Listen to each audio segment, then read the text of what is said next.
Here's something a little bit different. This hotel was described by a fellow YouTuber as the worst hotel at Heathrow Airport. But is it?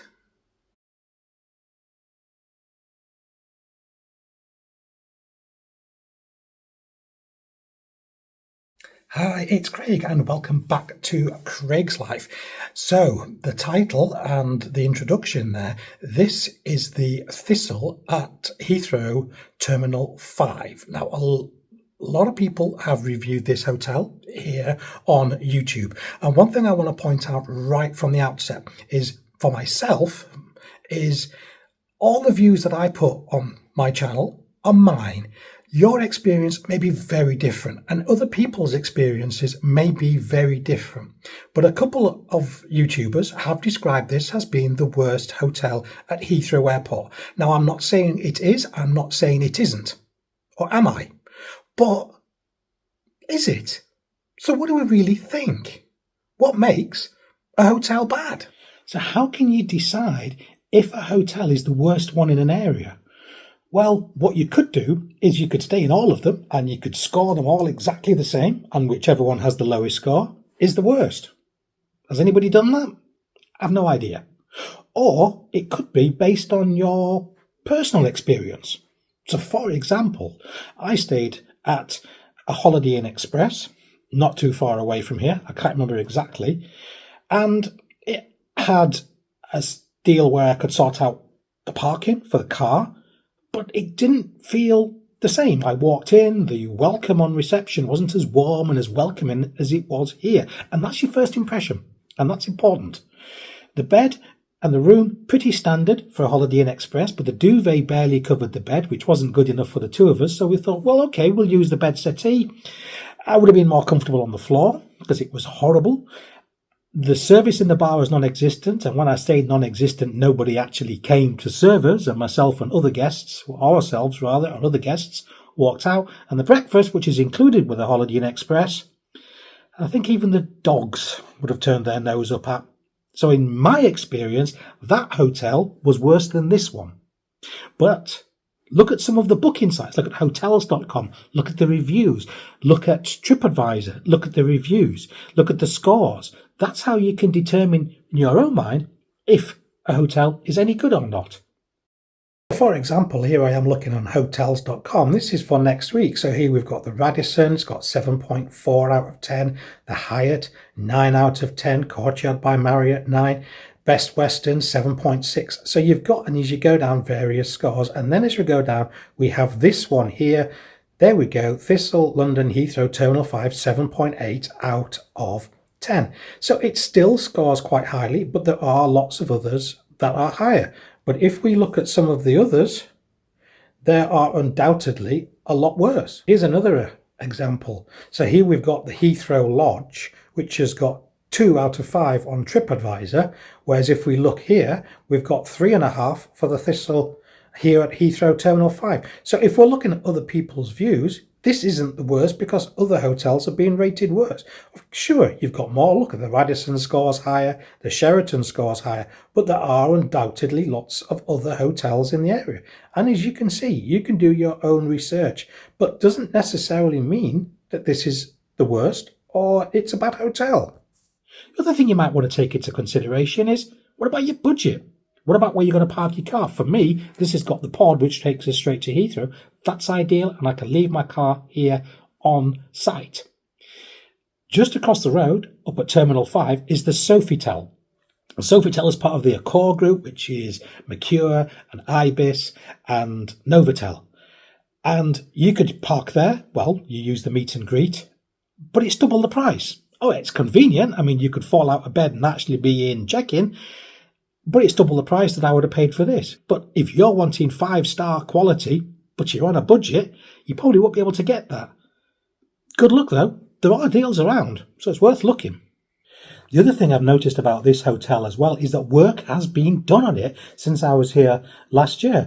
I walked into the reception and I noticed that the flooring had been done, everything had been smartened up. There's a little mini shop, there's a Costa coffee machine. I had an email before I actually arrived saying, come and join us in our improved aviator restaurant and aviator bar. So I'm going to put some pictures up now so you can see that. So you can see the pictures of what it was like when I came here last year versus what it looks like now. And it's good to see that work has actually been done in the public areas. Okay, so the rooms are still the same and they still have the same rough edges, but when people come in with heavy suitcases and start bashing stuff about, yeah, of course you're going to get a little bit of damage.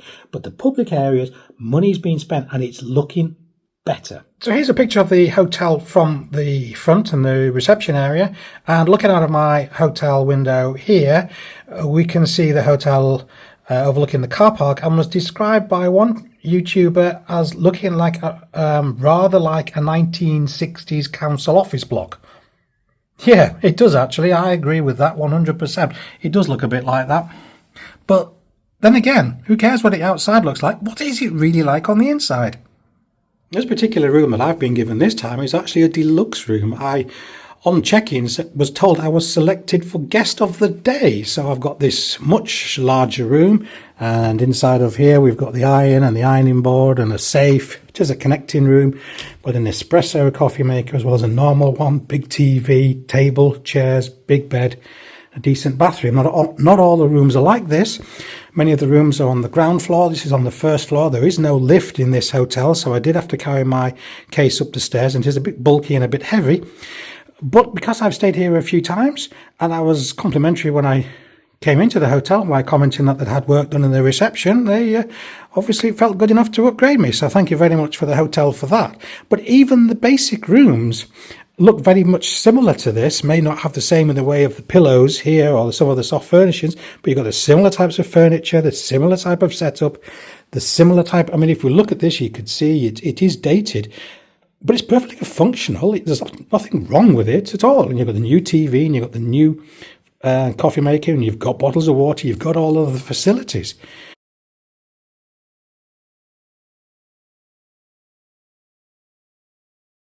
That was a plane just taking off. For an airport hotel, good sound reduction, that's pretty essential. You've certainly got that here. Bed's comfy. Wi-Fi's a decent speed. It's nice and clean.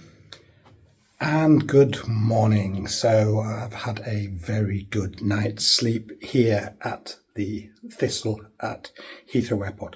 So yesterday when I checked in, I'd only booked a standard room. And because I've stayed here before, I was guest of the day, which is probably why they upgraded me to such a lovely large room. Also being guest of the day, I had a free dessert and a free drink in the restaurant as well. So thank you very much, Thistle, for doing that for me, and it was an honour to be guest of the day. But what I'm going to do now is flick back to me last night, because we still have that original question. So my experience here aside, let's go back to that original question and jump back to me last night. Is this hotel the worst hotel at Heathrow? In my opinion, no. It's not the best, but there are far worse. If you're wanting 5-star luxury for a 3-star price, you're not going to get it.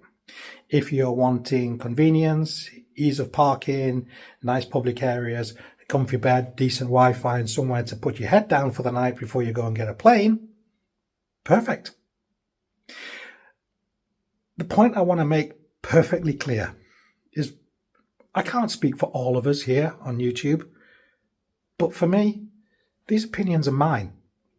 I've had people comment on some of the hotels that I reviewed and said, how dare you, our hotel is nothing like that.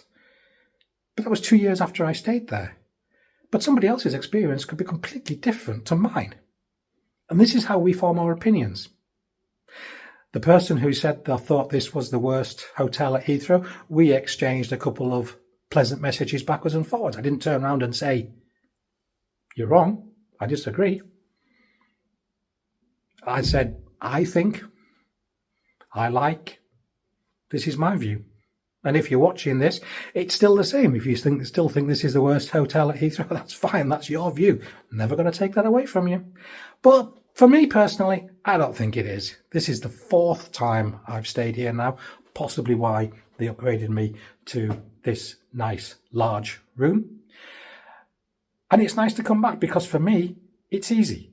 For me personally, the worst airport hotel at Heathrow was that Holiday Inn Express I stayed in last time. And the only reason I stayed there is because I couldn't get in here. But there you go. At the end of the day, we're all individuals. We all make up our own minds. We all have our own opinions. And let's celebrate that. Look forward to seeing you again, right here on Craigslife. Bye.